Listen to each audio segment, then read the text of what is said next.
നമസ്കാരം.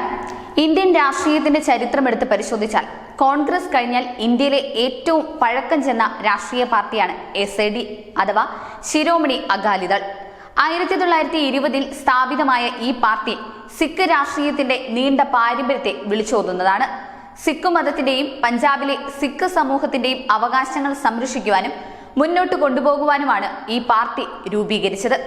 23 വർഷമായി BJP സഖ്യമായാണ് SAD പ്രവർത്തിച്ചിരുന്നത്. എന്നാൽ വേണ്ടത്ര പ്രാധാന്യം ലഭിച്ചില്ല എന്ന കാരണത്താൽ 2019 BJPയിൽ നിന്നും പിന്തിരിഞ്ഞുപോയി. കഴിഞ്ഞ ഒരു പതിറ്റാണ്ടിലേറെയായി അകാലിദൾ ഉയർച്ചയുടെയും താഴ്ചയുടെയും വക്കിലാണ്. ഈ കഴിഞ്ഞ ലോക്സഭാ തെരഞ്ഞെടുപ്പിൽ ഒരു കുതിപ്പ് പ്രതീക്ഷിച്ചിരുന്നുവെങ്കിൽ പോലും യാതൊരു മുന്നേറ്റവും ഉണ്ടായില്ല. ആകെയുള്ള 13 സീറ്റിൽ ഒരു സീറ്റ് മാത്രമേ നേടാനായുള്ളൂ.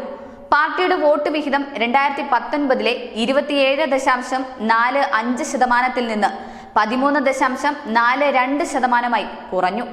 ഇതോടെ SAD പിളർപ്പിലേക്ക് പോകുന്ന ലക്ഷണമാണ് കണ്ടുവരുന്നത്. പാർട്ടി അധ്യക്ഷൻ സുഖ്ബീർ ബാദൽ ചണ്ഡീഗഡിൽ വിളിച്ച യോഗം ഒഴിവാക്കി ജലന്ധർ പ്രത്യേക യോഗം ചേർന്നതിനെ തുടർന്ന് ഒരു വിഭാഗം മുതിർന്ന നേതാക്കൾ ശിരോമണി അകാലിദളിൽ കലാപം പടർത്തുകയാണ്. അസാധാരണമായ ഈ സംഭവം വിരൽ ചൂണ്ടുന്നത് ഒരു വലിയ പിളർപ്പിലേക്കാണ്.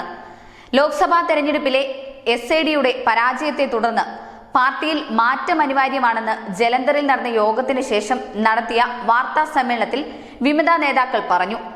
എന്തുകൊണ്ടാണ് അകാലിദൾ ഇത്ര ദുർബലമായതെന്ന് ഗൗരവമായി ചർച്ച ചെയ്യേണ്ടതുണ്ട്. ആകാശത്ത് നിന്ന് നിലത്തേക്ക് വീണ അവസ്ഥയാണ് അകാലിദളിന്റേത്. പാർട്ടി നേതാക്കൾ തമ്മിലുള്ള പരസ്പര കുറ്റപ്പെടുത്തലുകളും ചെറുതല്ല. ഈ അവസ്ഥയിൽ നിന്ന് എങ്ങനെ കരകയറുമെന്ന ആശങ്കയിലാണ് SADയുടെ എല്ലാ അനുഭാവികളും. പാർട്ടി മേധാവിയുമായി സംസാരിക്കാൻ അനുഭാവികൾ ശ്രമിച്ചാൽ അത് കേൾക്കാൻ പോലും സുഖ്ബീർ സിംഗ് ബാദൽ തയ്യാറായില്ല. അതുകൊണ്ട് തന്നെ പാർട്ടിയിൽ ഒരു മാറ്റം അനിവാര്യമാണ്. പഞ്ചാബിലെ ജനങ്ങൾ എന്തുകൊണ്ടായിരിക്കും SADയെ സ്വീകരിക്കാത്തത് എന്നുള്ള ആശങ്ക അകാലിദളിൽ പടർന്നു പിടിച്ചു കഴിഞ്ഞു.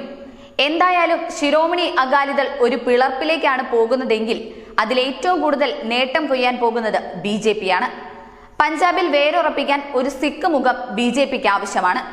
SAD പിളർന്നാൽ അതിൽ നിന്ന് ഒരു വിഭാഗത്തെ പാർട്ടിയിലേക്ക് കൊണ്ടുവരാൻ BJPക്ക് കഴിയും.